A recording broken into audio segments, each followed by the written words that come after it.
Bueno amigos, les traigo la primera y segunda parte de una nueva saga de terror, de una familia muy especial. Disfrútenla, comencemos. La historia de la mansión Drebbletonsons. Capítulo 1. La familia Drebbletonsons. En 1780, una de las familias más ricas del mundo, contrató un arquitecto para diseñar la mansión que más tarde vivirían la familia Drebbletonsons. En 1790 se decidió el diseño de la mansión para luego ser construida en 1800 en un lugar muy alejado de la ciudad al aire libre. La familia Drebbletonsons se mudó en 1805 a la mansión para quedarse permanentemente. La familia contaba con una herencia de dinero para mantener 20 a 30 generaciones de familia sin trabajar. Pasó un tiempo y en 1808 la familia tuvieron problemas familiares. El conde Francisco Drebbletonsons tenía problemas de ira, su esposa Elvira Drebbletonsons era infiel a su marido y sus hijos sufrían depresión. Luego un día el conde Francisco pilló a su esposa con su mejor amigo en la cama desnudos. En un ataque de ira agarró un cuchillo y le cortó los testículos a su mejor amigo, luego cortó su estómago para sacarle las tripas, agarró a su esposa del cuello y la apuñaló más de 50 veces, luego la degolló y la enterró en el patio de la mansión. Los testículos y las tripas de su amigo se la dio de comer a los perros. Luego quemó los restos de su amigo y lo de sus perros para luego botarlos a la basura. A la mañana siguiente amarró una cuerda en un árbol, se la puso en el cuello y se suicidó. Tiempo después la policía se llevó los cuerpos. Sus hijos Andrés Drebbletonsons de 17 años y Marisa de 14 años, heredaron la mansión y parte de la fortuna. 3 días más tarde Andrés y Marisa se casaron. En 1810 nació su primera hija Laura Drebbletonsons y en 1825 la diagnosticaron esquizofrenia. La familia tuvo que pasar por muchas dificultades. En 1826, en un descuido de sus padres, Laura se suicidó. En una carta escrita con sangre decía que los demonios la atormentaban y que pedía perdón por dejarlos. Después de eso Marisa Drebbletonsons entró en una fuerte depresión. A Andrés le costó mucho superar la pérdida de su primera hija. En 1827 nació su segunda hija Nevicia Drebbletonsons. Nevicia era una chica muy callada y algo rebelde a sus padres. En 1839 nacieron sus dos hijas gemelas Carmen y Olivia Drebbletonsons. En 1842 Nevicia empezó a torturar a sus hermanas. Los padres se fijaron y la encerraron en su habitación con llave por 3 años sin tomar agua, alimentándose con lo poco y nada que le daban. Nevicia se llenó de odio. Se escapó por la ventana del tercer piso amarrando sábanas para formar una cuerda para luego llegar al suelo, agarró el hacha que normalmente usaban para cortar leña, luego fue a la cocina y cortó a su madre en 50 pedazos, luego puso los restos en la olla y se comió los restos. Su padre estaba en un viaje de negocios y cuando regresó fue a la cocina, empezó a entrar en pánico al ver la cabeza y parte de los restos de su esposa en la olla cocidos. Nevicia, cubierta de sangre, agarró una pala y por detrás golpeó la cabeza de su padre hasta dejarlo inconsciente.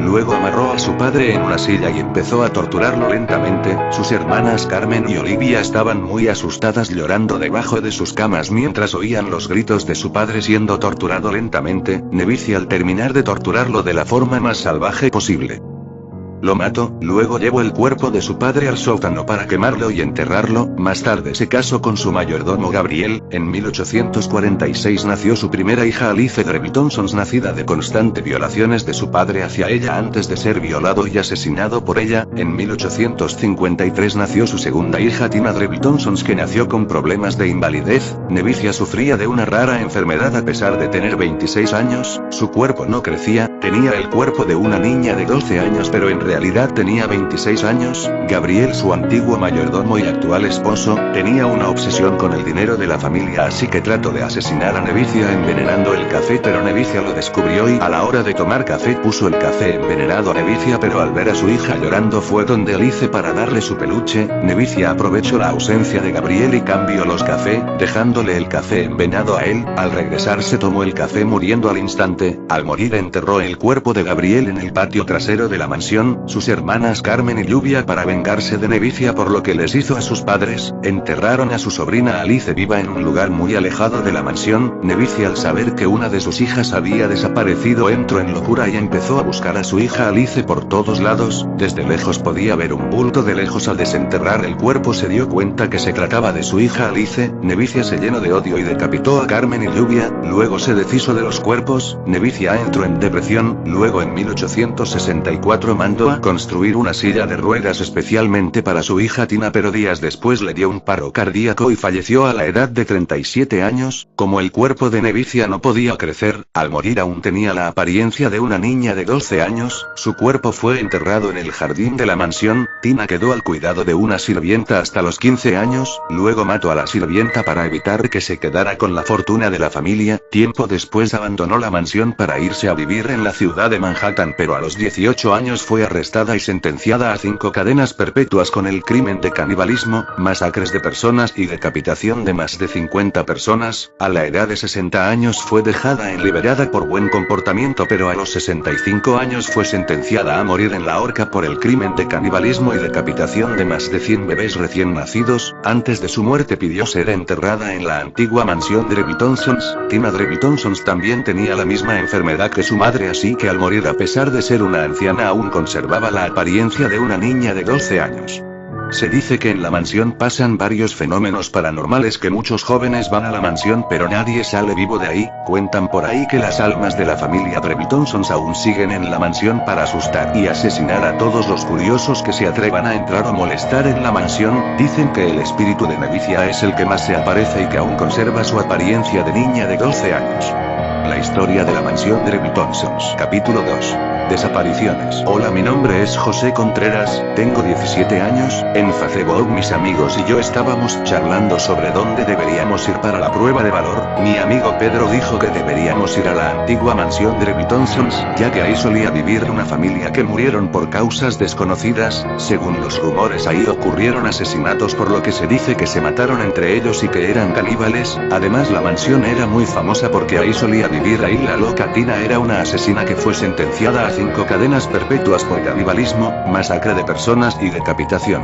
Más tarde fue dejada en bajo libertad condicional por buen comportamiento en 1913 a los 60 años, pero más tarde a los 65 años en 1918 fue sentenciada a morir en la horca por canibalismo, masacre de personas y decapitación de más de 100 bebés recién nacidos. La loca Tina es muy famosa en internet, donde tiene muchas creepypastas que hablan de ella. Además, todos la conocen por ser la más terrible asesina en serie en la historia.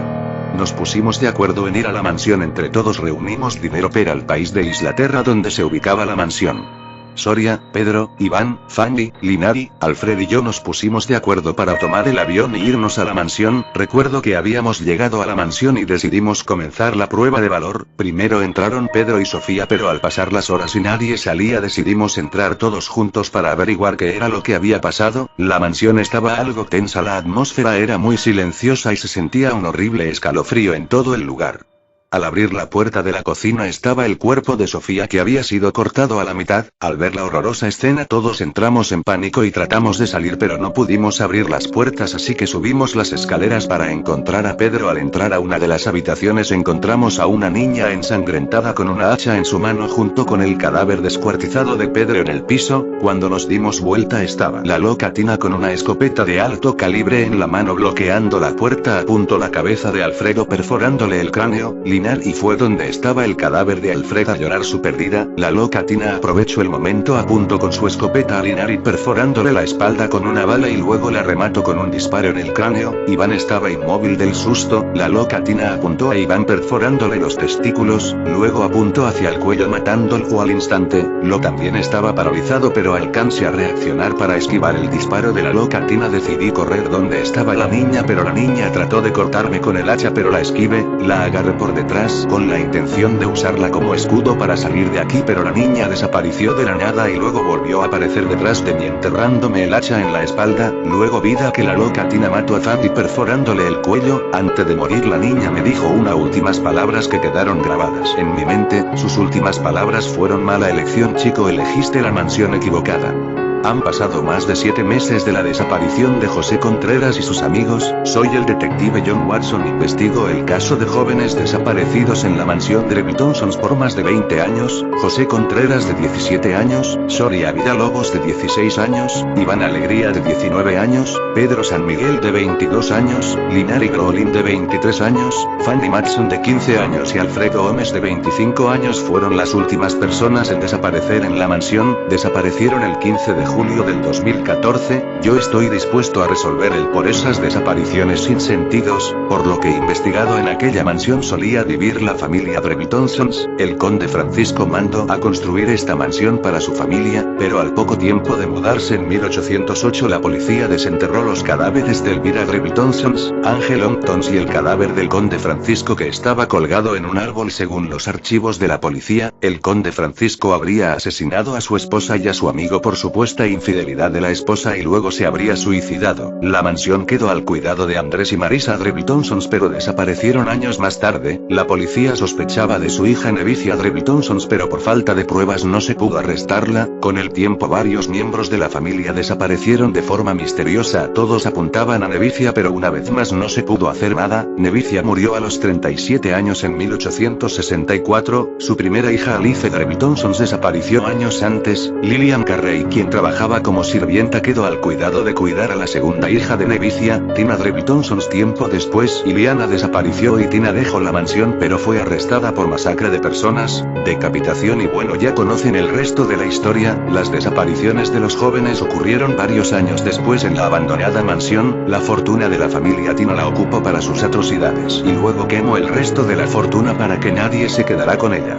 Son las 8 de la mañana y he venido aquí para seguir investigando junto a mí a un sacerdote y 3 oficiales de la policía. Cuando entramos a la mansión el sacerdote sintió varias presencias en el lugar. En una de las habitaciones se sintió algo terrorífico. El alma del conde Francisco recreaba sin parar el recuerdo del asesinato de su esposa y su amigo, repitiendo ese recuerdo una y otra vez como una paradoja sin fin. El lugar estaba maldito. Se oyeron disparos que provenían del cuarto de al lado. Uno de los oficiales estaba disparando a Nevicia pero las balas no le hacían nada. Yo sin dudarlo grité: es absurdo, tú moriste a los 37 años por paro cardíaco, ¿cómo es posible? Ella me miró y dijo: si usas tu cerebro yo ya estoy muerta pero mi espíritu es eterno. Luego de decir eso le arrebató el arma a uno de los oficiales y le voló los sesos. Luego, antes que el segundo oficial alcanzara de disparar con una bala, le perforó el cuello muriendo desangrado y el tercer oficial salió huyendo pero pisó una de las trampas de la mansión cortándolo por la mitad. El sacerdote trató de exorcizarla pero era demasiado poderosa y lo asesinó.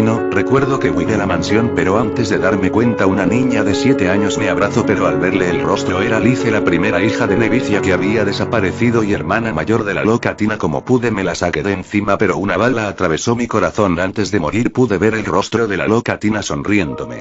El cadáver del detective John Watson fue encontrado el 15 de diciembre, en una sesión espiritista. El espíritu de la loca Tina interrumpió la sesión dando el siguiente mensaje: nadie sabe quién mató al detective pero todos sabemos que fui yo. Después de mi muerte mi alma descansa muy bien junto con mi madre y toda la familia, esperando a cualquier ingenio que se atrevan a entrar a la mansión. Me gusta ver las caras de miedo que ponen antes de ser asesinados. Mi madre también lo disfruta pero ella es más maldadosa, ella es una genia. Me gusta ver cómo descuartiza a sus víctimas con el hacha. Yo soy una novata comparada con ella. La carne humana es sabrosa, sabe mejor que el pollo. Mi juego favorito es decapitar bebés recién nacidos. Como ya saben, soy la loca Tina. Ese mensaje fue el que se oyó en la sesión espiritista. El Vaticano tomó sus precauciones del asunto, para evitar que la policía creyera que se trataba de una broma. Sellaron el caso de la mansión de Trebletonsons y fue archivado en casos sin resolver, aunque todos sabemos cuál es la verdad detrás de eso.